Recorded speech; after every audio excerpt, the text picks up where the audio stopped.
อรุณสวัสดิ์ค่ะทักทายสวัสดีนะคะมนุษย์มงคล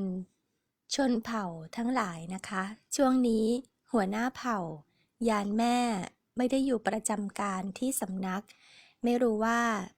สมาชิกเพื่อนๆลูกเผ่าเป็นอย่างไรกันบ้างนะคะตอนนี้ส่งเสียงมาจากประเทศจีนนะคะท่านใดเข้ามาแล้วรับฟังได้หรือเปล่าก็ช่วยแจ้งด้วยนะคะสัญญาณเสียงเป็นอย่างไรบ้างนะคะเพราะว่าที่จีนเนี่ยก็จะเป็นที่ทราบกันนะคะสำหรับคนที่เคยมาว่าอินเทอร์เน็ตของที่เนี่ยเขาก็ใช้กันได้ปกติเพียงแต่ว่าถ้าเป็นFacebook YouTube LINE พวกเนี้ยจะถูกบล็อกนะคะใช้ไม่ได้ตอนนี้ปรินก็ใช้เป็นเครื่องที่เปิด roaming มาจากประเทศไทยนะคะเพราะว่าถ้าใช้เป็นซิม Travel เนี่ยมันก็เอ่อ มันไลฟ์ไม่ได้นะคะมันเน็ตมันได้น้อยเลยเปิด roaming มาเครื่องหนึ่งนะคะดูซิว่าเป็นอย่างไรบ้างใครเข้ามาแล้วนะคะสัญญาณเสียงเป็นอย่างไรนะคะชัดเจนดีหรือไม่แล้วก็สมูทดีไหมนะคะอยู่ที่ไหนอย่างไรทักทายกันมานะคะสวัสดีค่ะเข้ามาแล้วนะสวัสดีค่ะจากตราดชัดเจนนะคะสัญญาณชัดเจนหนองบัวลำพูทักทายยามเช้าสวัสดีค่ะตอนนี้ปรินอยู่ที่มณฑลเจ้อเจียงนะคะที่เมืองหางโจว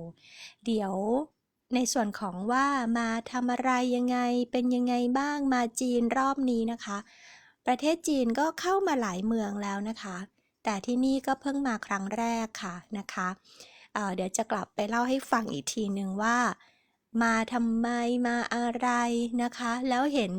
บ้านเมืองที่นี่เป็นอย่างไรนะคะโคราชชัดเจนสวัสดีสาวโคราชนะคะโกโคสออสเตรเลียสวัสดีค่ะชัดเจนนะคะขอบคุณมากค่ะแจ้งผลการรับฟังนะคะแล้วก็ขอบคุณอะไรยังขอบคุณกันอยู่ไหมแม่ไม่อยู่2วัน3วันแล้วนะคะเนี่ยขอบคุณ3วันรวดเลยนะคะ Day 47 48 49นะคะเป็นยังไงเพื่อนๆสมาชิกสวัสดีทักทายแล้วบอกหน่อยนะคะว่าขอบคุณกันอยู่ต่อเนื่องไหมนะคะชัดเจนจากซิดนีย์ออสเตรเลียสวัสดีค่ะที่เมืองหางโจวเนี่ยเป็นบ้านเกิดของคุณแจ็คหม่านะคะตอนนี้เรามาอยู่ในเมืองที่เป็นบ้านเกิดของมหาเศรษฐีระดับโลกนะคะมหาเศรษฐีอันดับหนึ่งของจีนแล้วก็เป็นมหาเศรษฐีติดอันดับโลกด้วยนะคะมาก็อย่างที่บอกค่ะขอบคุณความมั่งคั่งพลังความมั่งคั่งของโลกที่หลั่งไหลเข้าหาฉันในทุกด้านของชีวิตนะคะเดี๋ยวกลับไปเล่าให้ฟังว่าที่นี่เป็นยังไงที่มาที่ไปนะคะแล้วก็บ้านเมืองเขาเป็นยังไงบ้างนะคะมณฑลเจ้อเจียงคือจะบอกว่าประเทศจีนเนี่ยใหญ่มากนะคะจีนแผ่นดินใหญ่นี่ใหญ่จริงๆนะประเทศของเขาเนี่ยแบ่งเป็นมณฑลแบ่งเป็นเมืองนะคะระหว่างมณฑลต่อมณฑลเนี่ยบางทีคนที่จีนเนี่ยทั้งชีวิตไม่เคยไปมณฑลอื่นเลยนะคะสมัยก่อนนะเพราะมันไกลมากนะคะแล้วก็ถ้าบอกว่าเนี่ยเป็นคนจีนปรินก็มีเพื่อนทั้งเพื่อนรู้จักกันเพื่อนคู่ค้าต่างๆนะคะที่ทำมาค้าขายกันเนี่ยคนจีนเนี่ย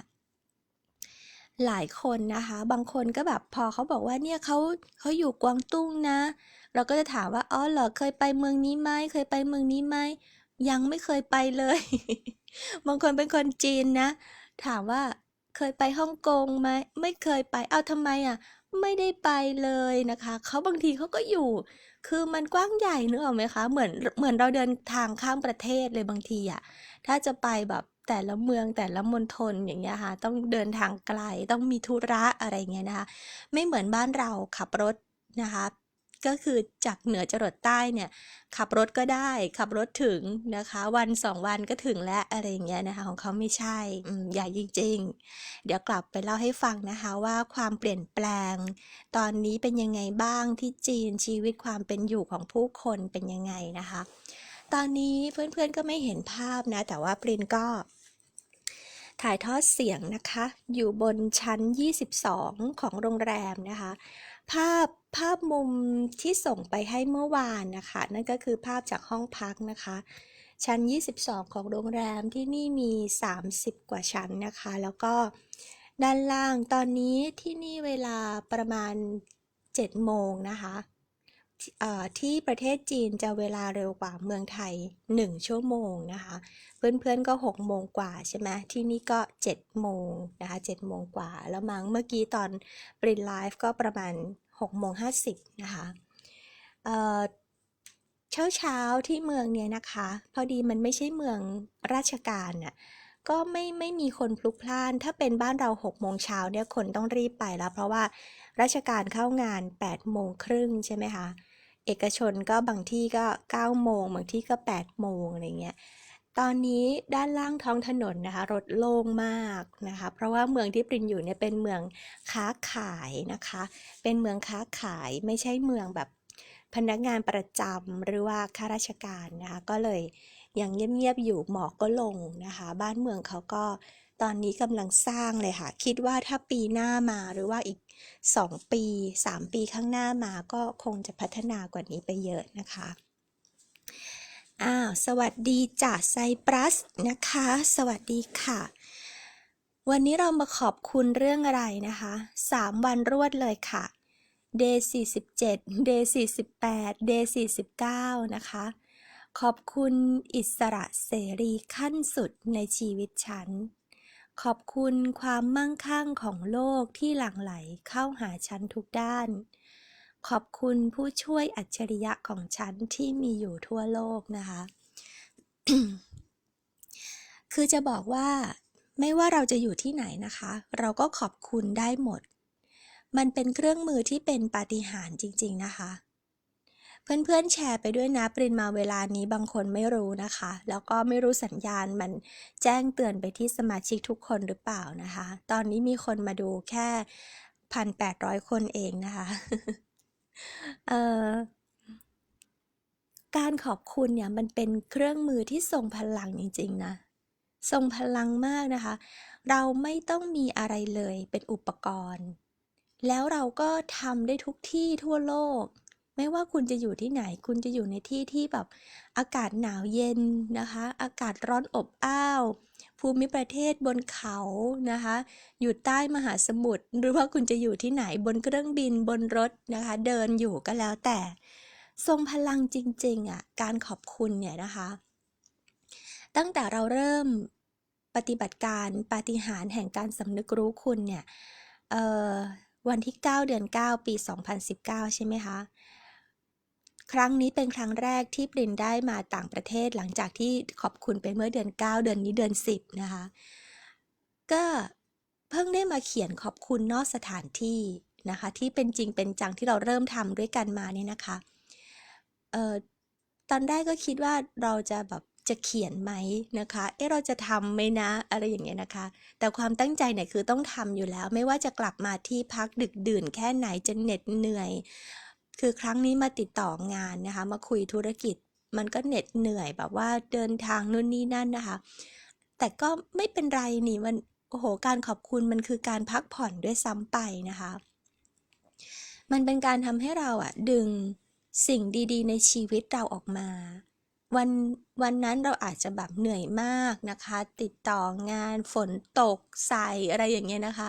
แต่เราก็ได้ดึงสิ่งดีๆออกมาในชีวิตมันเป็นการพักผ่อนด้วยซ้ำไปนะคะเล่นถึงรู้สึกเลยว่าเฮ้ยการขอบคุณนี่มันทรงพลังจริงๆแล้วมันก็ทำได้ตลอดเวลาไม่ต้องรอแบบแค่กลับมาเขียนนะคะหรือว่ากลับมาบันทึกแต่ตลอดทั้งวันนะคะเราสามารถขอบคุณได้นะคะเมื่อก่อนปรินจะโฟกัสแบบอย่างมาจีนเนี่ยครั้งนี้ก็เกิดอาการเดิมนะคะเจอควันบุหรี่เหมือนเดิมเมื่อก่อนจะโฟกัสเยอะกว่านี้จะอารมณ์เสียจะบ่นเยอะกว่านี้นะคะครั้งนี้ก็มีบ้างที่แบบโอ้โหทำไมสูบบุหรี่กันเยอะมากนะคะคือแบบจะตายแล้วอะไรเงี้ยแต่ก็พยายามโฟกัสไปที่อื่นนะคะขอบคุณไปที่อย่างอื่นขอบคุณไปที่สิ่งอื่นนะคะเจอห้องน้ำที่แบบสุดยอดนะคะก็ขอบคุณที่ยังดีวะก็ยังได้ฉี่ใช่ไหมยังได้เข้ายังมีให้เข้าดีกว่าไม่มีดีกว่าอั้นแบบหน้าเขียวหน้าแดงเอาวะนะคะตัดสินใจเดี๋ยวจะกลับไปเล่าให้ฟังนะ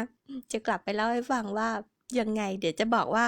เวลาที่คุณเตรียมตัวจะมาประเทศจีนเนี่ยคุณควรจะเตรียมตัวมายังไงนะคะเดี๋ยวจะเล่าให้ฟังเดี๋ยวกลับไปก่อนนะคะแต่ปรินจะบอกว่าเครื่องมือปาฏิหาริย์การสำนึกรู้คุณเนี่ยโคตรดีอ่ะไปไหนก็ได้ไปไหนเราก็ขอบคุณได้นะคะตั้งแต่ออกจากบ้านมาเลยตั้งแต่ไหนแต่ไรตั้งแต่แบบเดินทางจากบ้านมาสนามบินถึงสนามบิน อะไรยังไงเจ้าหน้าที่เช็คอินคือมันมีให้ขอบคุณหมดอะเจ้าหน้าที่ขนกระเป๋าเจ้าหน้าที่สแกนนะคะทุกคนทุกสิ่งอย่างตมนู่นนี่นั่นนะคะขึ้นเครื่องบินกัปตันลูกเรือแอร์โฮสเตสเพื่อนร่วมทางระบบการดูแลความปลอดภัยเครื่องบินเครื่องยนต์สารพัดนะคะมาถึงก็ลงรันเวย์นู่นนี่นั่นมอร์นิ่งคอลมาละที่นี่คือ7 โมงนะคะ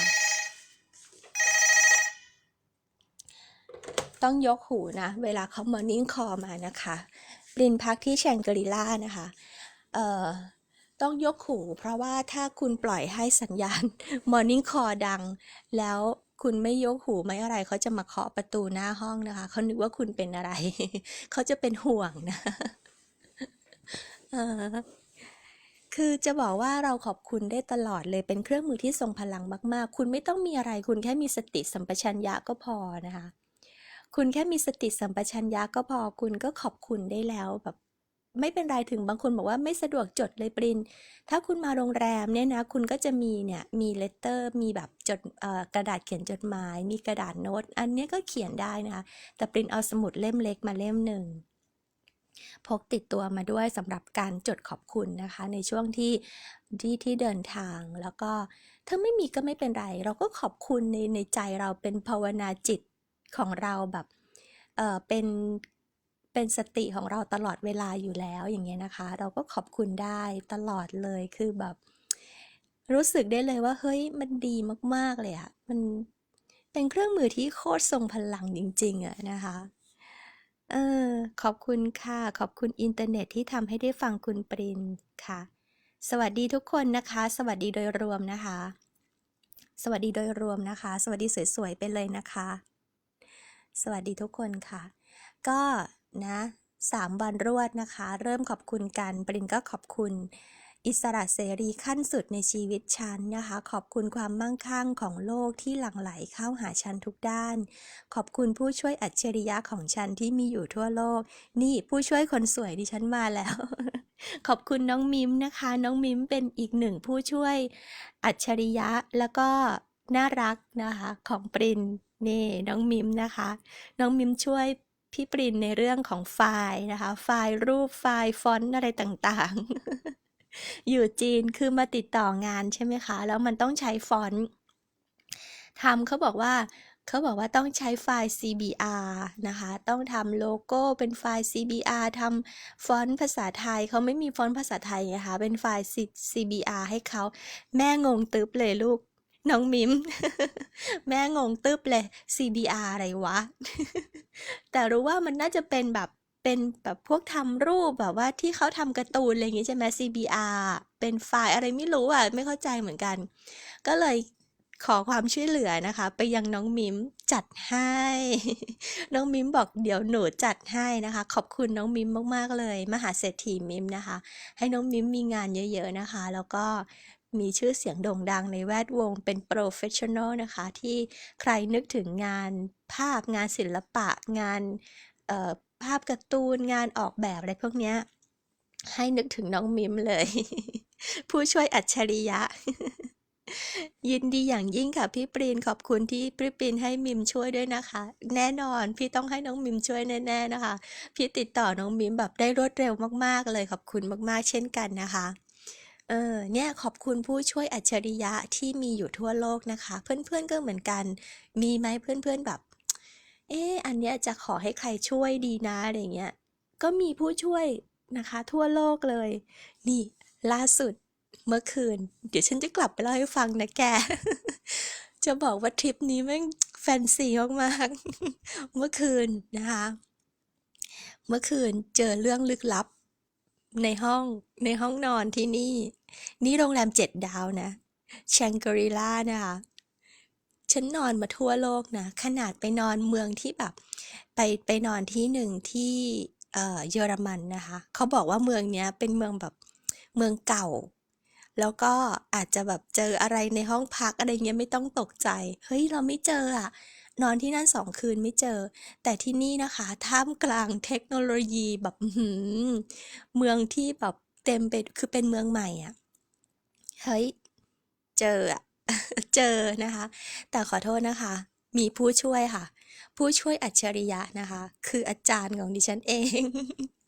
อาจารย์ของดิฉันเองค่ะตามมาช่วยถึงประเทศจีนนะคะอ่าเดี๋ยวกลับไปเล่าให้ฟังทริปนี้แฟนตาซีสุดๆนะคะนะขอบคุณผู้ช่วยอัจฉริยะนะคะสวัสดีจากประโคนชัยค่ะอรุณสวัสดิ์ประโคนชัยนะคะอยู่ห่างกันแต่ไม่ไกลขอบคุณคุณปรินที่ส่งพลังงานกลับมาให้ยินดีค่ะก็คิดถึงตลอดนะคะคิดถึงในลักษณะที่แบบเหมือนครูคิดถึงนักเรียนน่ะพวกมันจะทำการบ้านกันไหม พวกนักเรียนทั้งหลายครูเพนสีไม่อยู่เนี่ยพวกเธอเนี่ยจะโดดเรียนกันไหมอะไรอย่างนี้นะสวัสดีโปแลนด์นะคะกลับมาที่ผู้ช่วยนะคะขอบคุณผู้ช่วยอัจฉริยะของฉันที่มีอยู่ทั่วโลกนะคะเราจะมีคนที่คอยช่วยเราในแต่ละด้านแต่ละเรื่องนะคะจริงๆเลยลองนึกดูดีๆนะบางทีเพื่อนเราอ่ะคนนี้จบศิลปะนะคะคนนี้จบทนายความคนนี้จบบัญชีนะคะคนนี้เป็นแม่ค้าอย่างปรินมาที่เนี่ยปรินก็เจอเพื่อนใหม่นะคะที่เป็นแม่ค้าอันนี้ต้องเรียกเขาว่าแม่ค้าจริงๆเลยนะแม่ค้าที่แบบค้าขายกับคนจีนอะไรอย่างเงี้ยก็แบบพากันนั่งแท็กซี่ไปอะไรก็คือได้คุยกันอันนี้ก็เป็นผู้ช่วยเราได้นะเป็นผู้ช่วยเราจะสามารถแบบคุยกับเขาเรื่องของเอ่อของค้าขายได้เห็นไหมคะแต่ละคน ผึ่งหูรอเลยเรื่องลึกลับนี่ชอบนะคะปรินไม่ได้เจอหรอกแต่คนข้างๆเจอเดี๋ยวเล่าให้ฟังเดี๋ยวกลับไปก่อนนะคะคือมันชัดเจนมากเรื่องผู้ช่วยอะเห็นไหมขนาดเรื่องลึกลับเรายังมีผู้ช่วยเลยอะแต่ละคนบนโลกใบนี้มันเป็นความหลากหลายที่แบบสวยงามจริงๆนะเราทุกคนเนี่ยเหมือนดอกไม้ประดับจักรวาลนะคะดอกไม้ของแต่ละคนก็จะหน้าตาไม่เหมือนกันความสวยไม่เหมือนกันกลิ่นไม่เหมือนกันรูปร่างไม่เหมือนกันนะคะเราสามารถที่จะขอความช่วยเหลือขอความแบบเกื้อกูลนะคะจากคนที่เขาเก่งในด้านนั้นๆคือเขาเอ็กซ์เพิร์ในด้านนั้นๆเขามีความรู้ในด้านนั้นๆสามารถบอกเราได้นะสามารถช่วยเราได้อย่างปรินมาที่เนี่ยภาษาจีนเราไม่กระดิกอยู่แล้วใช่ไหม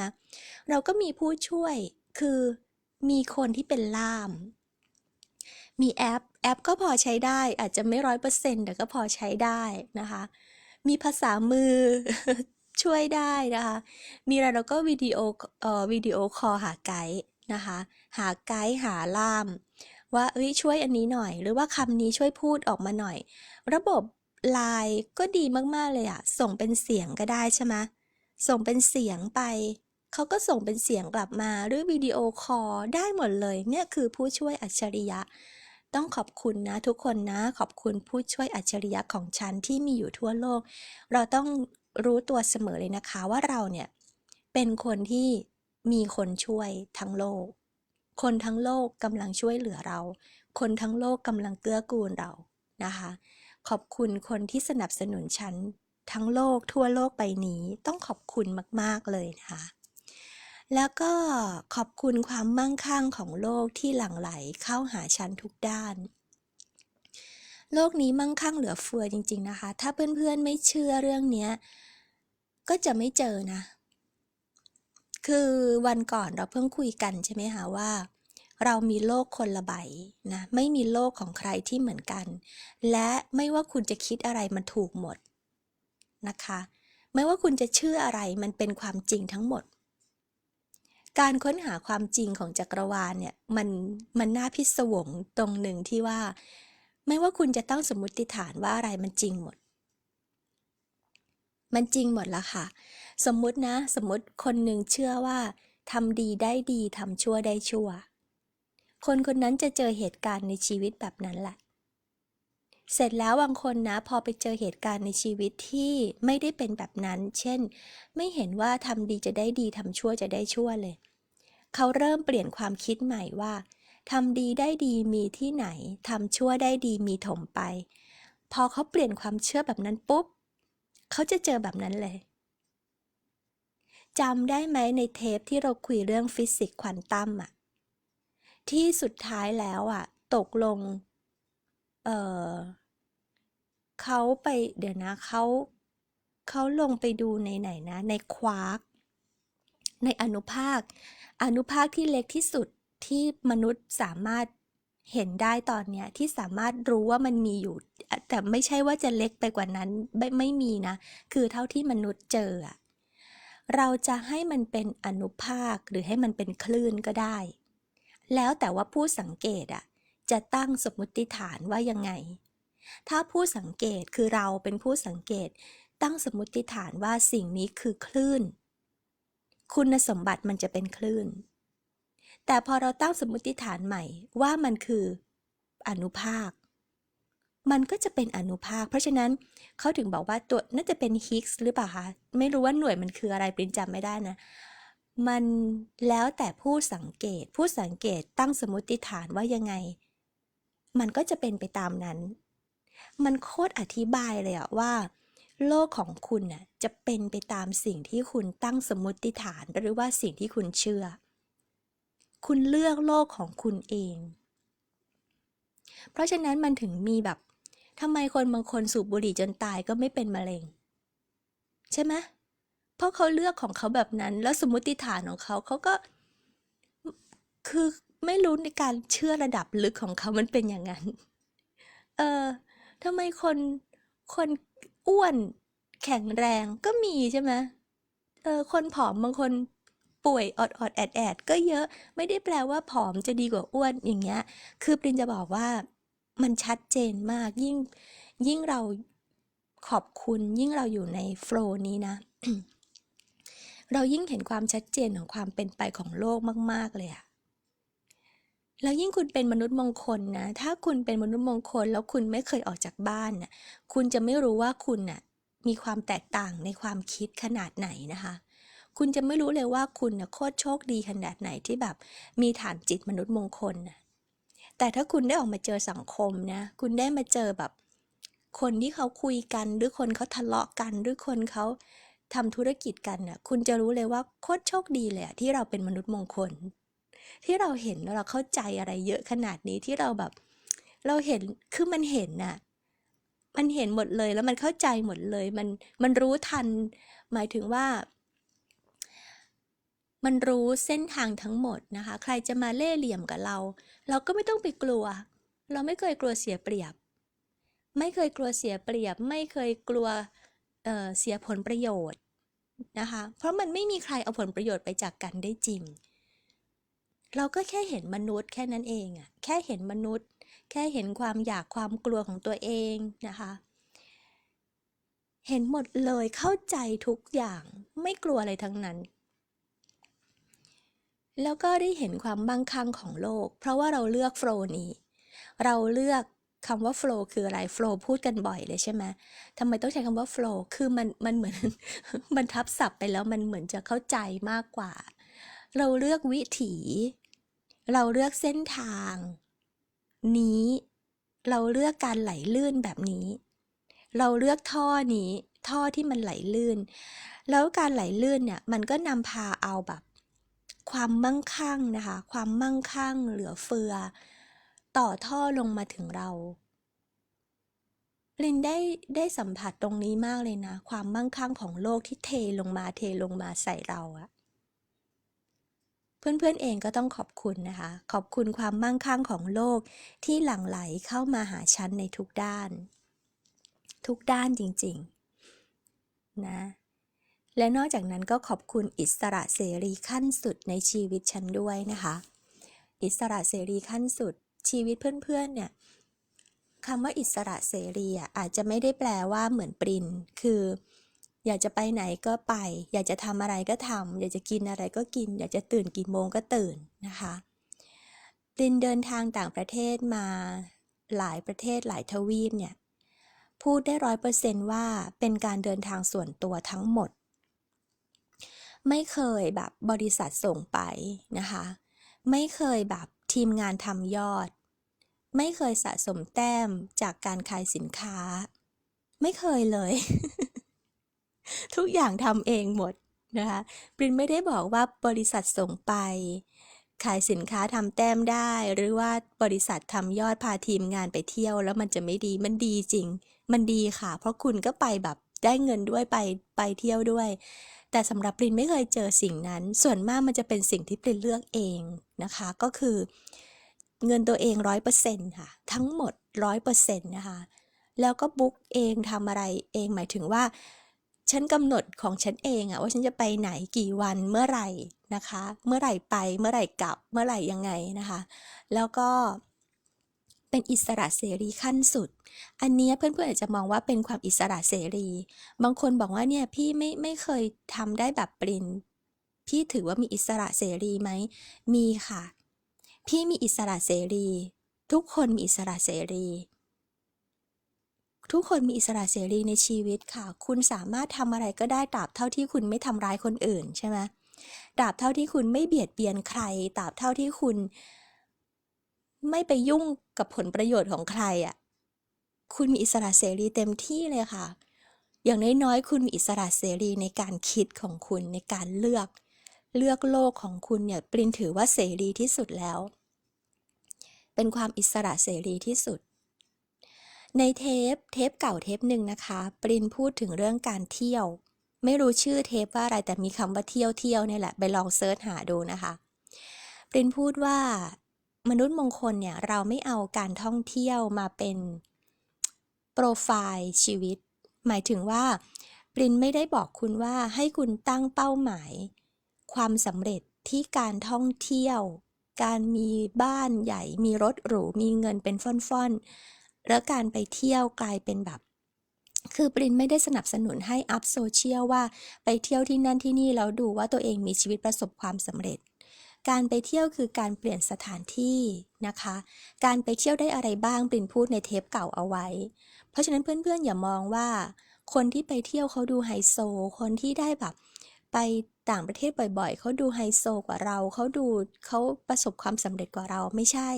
แต่ละคนมีจุดมุ่งหมายในการเดินทางไม่เหมือนกันนะคะไม่ได้แปลว่าเราอยู่ตรงนั้น อยู่ที่บ้านเราแล้วเราจะเป็นคนประสบความสำเร็จเป็นคนมีอิสรภาพในชีวิตไม่ได้ไม่จริงคุณปลูกผักกินถิวอยู่ที่บ้านเนี่ยก็คือเสรีภาพของคุณอิสระในชีวิตของคุณคุณจะนั่งคุณจะนอนคุณจะเดินคุณจะเกาตูดอยู่บ้านนั่นแหละอิสรภาพของคุณนั่นแหละเสรีภาพของคุณถ้าคุณเป็นมนุษย์มงคลนะคุณอย่าตั้งเป้าหมายความสำเร็จแบบมนุษย์เขาตั้งกันเช่นไปเช็คอินสนามบินไปเดินทางทั่วโลกไปเที่ยว ไปถ่ายรูปซื้อบ้านใหญ่ซื้อรถหรูแล้วเป็นความสำเร็จไม่มนุษย์มงคลทำสิ่งพวกนั้นทั้งหมดมนุษย์มงคลมีบ้านหลังใหญ่มนุษย์มงคลมีรถหรูขับมนุษย์มงคลมีเงินเป็นฟ่อนๆมนุษย์มงคลเดินทางท่องเที่ยวทั่วโลกแต่ไม่เคยรู้สึกว่านั่นคือเป้าหมายชีวิตที่แบบเป็นเครื่องยืนยันความสำเร็จเพราะเครื่องยืนยันความสำเร็จมันอยู่ในตัวคุณ มันคือจิตของคุณ มันคือใจของคุณ มันคือความสบายปล่อยวางโล่งโปร่งของคุณ มันคือความเข้าใจโลกของคุณ นั่นคือความสำเร็จ ไม่ว่าคุณจะไปอยู่บนเขา เดือน2 เดือนที่แล้วปรินก็ยังอยู่บนเขาอยู่ดาร์จิลิงปีนี้มาอยู่ใกล้ๆแม่น้ำ มาอยู่จีนแผ่นดินราบแผ่นดินใหญ่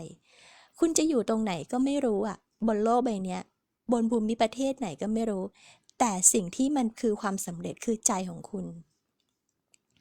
ใจของคุณน่ะถ้าคุณมีใจเป็นฐานจิตมนุษย์มงคลน่ะคุณสำเร็จไปแล้ว ไม่ว่าคุณจะขายของอะไรได้เงินเพิ่มมาอีกเท่าไหร่ มีทรัพย์สินอะไร มันก็เป็นแค่สิ่งที่กลับมาจากงานแค่นั้นแหละ มันเป็นสิ่งที่กลับมาจากงาน มันไม่ได้เกี่ยวข้องกับความสำเร็จเลย ถ้าคุณเป็นมนุษย์มงคลน่ะคุณอยากเอาภาพความสำเร็จคนอื่นมาเป็นเขาเรียกว่าอะไรอะเครื่องรับรองความสำเร็จตัวเอง พอเราไม่เคยไปเที่ยวต่างประเทศเรารู้สึกเหมือนเรายังไม่รวยยังไม่สำเร็จไม่ใช่ พอเรายังไม่มีรถหรูขับ ยังไม่สำเร็จยังไม่กล้าพูดว่าเป็นคนรวยไม่ใช่ของพวกนั้นมันคืออะไรคะเราคุยกันทุกวันเลยมันคือธาตุหมุนวนใช่ไหมธาตุหมุนวนประกอบขึ้นมาตามจินตนาการของมนุษย์มันเป็นสมบัติของโลกถ้าคุณจะซื้อมาใช้แปลว่าคุณอยากใช้มันคุณก็ซื้อมันมาใช้ไม่ได้ซื้อมันมาเพื่อจะบอกว่าเป็นเครื่องยืนยันความสำเร็จคุณจะสังเกตได้ปรินไม่โพสต์ความสำเร็จแบบนั้นกระตุ้นยั่วยวนคุณทุกครั้งที่ปรินเดินทางปรินมีจุดหมายของปรินแล้วก็จะเก็บประสบการณ์ที่ทำให้จิตวิญญาณเจริญเติบโตไปเล่าให้เพื่อนฟังไม่ปรินไม่ชอบการตั้งเป้าหมายว่าเกิดมาในชีวิตสักครั้งหนึ่งจะต้องทำอย่างนั้นจะต้องทำอย่างนี้อะไรอย่างเงี้ยคือคุณจะทำคุณก็ทำไปแล้วก็คำตอบต่อมาก็คือว่าแล้วจิตวิญญาณคุณเติบโตยังไงอันนั้นน่ะคือสิ่งที่ปรินให้ค่ามากกว่าจิตวิญญาณคุณเติบโตยังไงหรือว่าก็แค่อยากจะหาเงินมาทำมันแล้วไงต่อใช่ไหมมันไม่ใช่เพราะฉะนั้นเพื่อนๆที่มีจิตมนุษย์มงคลเนี่ยนะคุณอาจจะไม่รู้ว่าความเปลี่ยนแปลงในตัวคุณน่ะมันยิ่งใหญ่ขนาดไหนแต่ปรินพูดเลยว่ามันยิ่งใหญ่มากมันยิ่งใหญ่มากคนที่มาอยู่โรงแรม7 ดาวเนี่ยกินอาหารหรูหราฮะได้รับการบริการอย่างดีอยู่ห้องพักดีมากเนี่ยใครมาก็ได้ถ้ามีตังค์ใช่ไหมแต่ว่าจิตภายในต่างกัน ความปล่อยวางความโล่งโปร่งสบายความเข้าใจโลกแตกต่างกันโล่งโปร่งสบายปล่อยวางไว้วางใจเข้าใจโลกไม่เหมือนกันแล้วคุณคิดดูว่าเงินเท่าไหร่มันทำให้เรามีจิตแบบนั้นได้ไม่ได้คุณจะบิน First Class Business มามันก็ไม่ช่วยจิตพวกนี้สร้างได้จากการเป็นมนุษย์มงคลเป็นถึงบอกว่าใครก็ตามที่ได้ได้สร้างฐานจิตแบบนี้มาด้วยกันน่ะคุณโคตรโชคดีอืม คนที่เขาทำธุรกิจเนี่ยปรินจะบอกให้นะไซส์ธุรกิจจะมากมายแค่ไหนก็ตามมันก็งั้นแหละสุดท้ายแล้วมันก็งั้นแหละอยู่ที่จิตภายในล้วนๆเลยที่จะทำให้คุณรู้สึกได้ว่าคุณเจอความสำเร็จและความสุขที่แท้จริงหรือยังนะคะเพราะฉะนั้นเสรีภาพขั้นสุดในชีวิตปรินไม่ได้บอกว่าให้คุณเนี่ยตะเกียกตะกายเดินทางต่างประเทศไม่ได้ให้คุณแบบตะเกียกตะกายแค่อยากกินอะไรก็ได้กินอยากนอนเมื่อไหร่ก็ได้นอนอยากทำอะไรก็ได้ทำมันก็แค่นั้นแหละมันเป็นแค่กิจกรรมแบบมนุษย์กินขี้ปี้นอนเนี่ยกิจกรรมมนุษย์เพราะฉะนั้นมันไม่ใช่เครื่องหมายของอิสรภาพจะกินได้สักเท่าไหร่คนเราจะนอนได้สักแค่ไหนจะนอนนุ่มขนาดไหนอาจจะนอนเตียงแบบ ที่นอนหลังละเป็นล้านอย่างเงี้ยแล้วไงมึงจะนอนได้ทั้งวี่ทั้งวันไหมใช่ไหมมันแค่กิจกรรมทางโลกอย่าเอาสิ่งพวกนั้นมาเป็นเครื่องตัดสินเสรีภาพอิสรภาพในชีวิตอิสรภาพในชีวิตคือคุณเลือกที่จะคิดได้คุณจะเลือกคิดลบก็ได้คุณจะเลือกบ่นเลือกกังวลเลือกโมโหเลือกเครียดกับเรื่องไม่เป็นเรื่องเรื่องกินขี้ปี้นอนเรื่องไม่เป็นเรื่องเรื่องทรัพย์สินบ้าบอบนโลกใบเนี้ยเออเครียดเรื่องอะไรก็ไม่รู้จอมปลอมเรื่องแบบน้ำค้างบนยอดหญ้าเครียดกับน้ำค้างบนยอดหญ้ากลัวว่ามันจะสลายไปก็มันเป็นน้ำค้างหยดเล็กๆมันเจอแสงแดดอุ่นๆมันก็หายไปแล้วนั่นแหละนั่งเครียดกับมันไม่เลือกไม่มีมีอิสระเสรีภาพแต่ไม่ใช้มันอยู่ในหัวคุณเคยฟังจำเลยรักไหม กักขังฉันเถิดกักขังไปขังตัวอย่าขังหัวใจดีกว่าอย่าขังหัวใจให้ทรมานให้ฉันเศร้าโศกา เหมือนว่าฉันเป็นเช่นดังจำเลย ขังอะไรก็ขังได้มันขังใจไม่ได้ บางคนเนี่ยอยู่ในพื้นที่อิสระเสรีอยู่ในพื้นที่โล่งกว้างใหญ่แต่ใจติดคุกหัวใจอยู่ในจิตของตัวเองใจคับแคบมองโลกแคบรับอะไรได้แคบชอบอะไรได้แคบนั่นน่ะโดนขังอยู่ในใจบางคนโดนขังร่างกายไปไหนไม่ได้โดนบล็อกโดนล็อกหมดคือออกจากพื้นที่ไม่ได้หมายถึงว่าเอ่อเดินทางไม่ได้นะคะไม่มีตังค์หรือบางคนมีตังค์แต่เป็นโรคชนิดหนึ่งที่แบบเดินทางไกลไม่ได้อะไรเงี้ยเหมือนแม่ปรินก็เป็นเดินทางไกลไม่ได้อย่างเงี้ยนะคะตัวไปไม่ได้แต่ใจมีอิสระเสรีได้กว้างใหญ่ไพศาลใช่ไหม เพราะฉะนั้นอิสระเสรีขั้นสุดในชีวิตที่ปรินพูดถึงคือสิ่งนี้นะคะปรินไม่ได้มาโอ้อวดกันเดินทางไปโน่นไปนี่โถเขาเดินทางกันว่างๆไปสุวรรณภูมินะอย่างกับหมอชิดไม่ใช่เรื่องน่าตื่นเต้นแล้วไปสนามบินแต่งตัวให้เรียบร้อยไม่รุ่มร่ามไม่รกรุงรังแต่งตัวเยอะเขาจะนึกว่าไม่เคยมานะคะแล้วคุณไปถึงคุณจะรู้ว่าตายแล้ว ฉันนึกว่ามาหมอชิดสมัยสัก10 ปีที่แล้วตอนนี้เขากำลังปรับปรุงอยู่นะคะการท่าเขาออกมาบอกแล้วว่าเดี๋ยวเขาจะเปลี่ยนจุดเช็คอินใหม่แล้วก็เฟส2ที่กำลังสร้างก็น่าจะได้ใช้เร็วๆนี้คือมันไม่ใช่เรื่องจะต้องมาโอ้อวดกันแล้วอะประเทศนู้นประเทศนี้ไปกันจนปรุแล้วอะนะคะเพราะฉะนั้นสิ่งที่ปรินจะบอกคุณเนื้อหาจริงๆแล้วอิสระเสรีภาพที่ปรินพูดถึงอะมันคืออิสระในหัวใจของคุณมีสิทธิ์จะเลือกอะไรก็ได้ให้กับตัวเองอิสระเสรีภาพมันอยู่กับคุณมาตั้งแต่เกิดคุณเกิดมาพร้อมกับอิสระเสรีภาพจิตเดิมแท้คือจิตอิสระเพราะฉะนั้นคุณจะขอบคุณเรื่องนี้ได้อย่างสุดจิตสุดใจสุดขั้วหัวใจโดยที่ไม่มีข้อกังขาเลยขอบคุณอิสระภาพอิสระเสรีขั้นสุดในชีวิตของฉันถึงแม้ในชีวิตนี้ฉันจะไม่เคยออกจากหมู่บ้านไปไหนเลยก็ตามแต่อิสระเสรีมันอยู่ในใจฉันความกว้างใหญ่ความไพศาลความอลังการความอิ่มเต็มอิ่มเอิบมันอยู่ในใจฉันมันอยู่ในห้วงความรู้สึกคำนึงของฉันคุณคือจักรวาลไม่มีอะไรใหญ่ไปกว่านี้อีกแล้วเพราะฉะนั้นขอบคุณนะคะวันนี้ปรินมาชวนเพื่อนๆ3เรื่องรวบยอดเลยนะคะ Day 47 48 49ขอบคุณอิสระเสรีขั้นสุดในชีวิตฉันขอบคุณความมั่งคั่งของโลกที่หลั่งไหลเข้ามาหาฉันทุกด้านขอบคุณผู้ช่วยอัจฉริยะของฉันที่มีอยู่ทั่วโลกขอบคุณและขอบคุณค่ะขอบคุณค่ะเห็นไหมฉันจะแต่งหน้าแต่งตัวยังไงก็ได้มีอิสระไหมคะเสื้อผ้าเต็มตู้คุณจะเลือกเสื้อตัวไหนกางเกงตัวไหนมาใส่ก็ได้อิสระภาพเต็มที่เลยค่ะ ขอบคุณทุกคนนะคะวันนี้แอบมาบางคนก็เลยไม่ทราบนะคะแล้วก็มาในเวลาที่อาจจะเร็วกว่าปกตินิดนึงนะคะเดี๋ยวเพื่อนๆแล้วก็ไม่อยู่หลายวันเป็นการพิสูจน์ได้เหมือนกันนะพอเราไม่อยู่หลายๆวันดูซิว่ายังมีคนอยู่กับเราไหมนะขอบคุณทุกคนมหาเศรษฐีทุกท่านที่อยู่เป็นเพื่อนกันนะคะ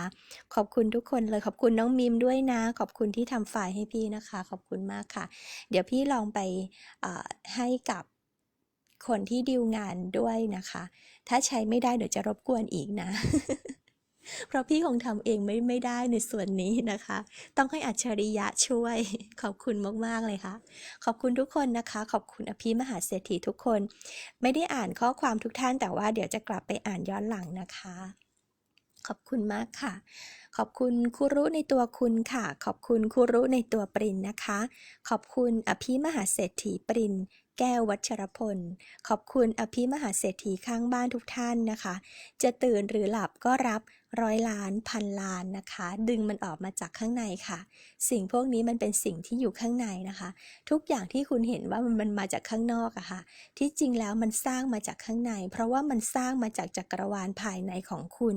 ไม่ว่าอะไรก็ตามเกิดจากข้างในทั้งหมดนะคะสุขภาพร่างกายความมั่งคั่งความอุดมสมบูรณ์ทรัพย์สินเงินทองความสุขคว ความ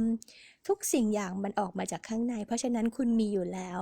เงินร้อยล้านพันล้านหมื่นล้านแสนล้านคุณก็มีอยู่ข้างในแล้วนะคะดึงมันออกมาค่ะสร้างมันเป็นคุณค่าแล้วโลกจะตอบกลับมาเป็นเสียงเอ็โค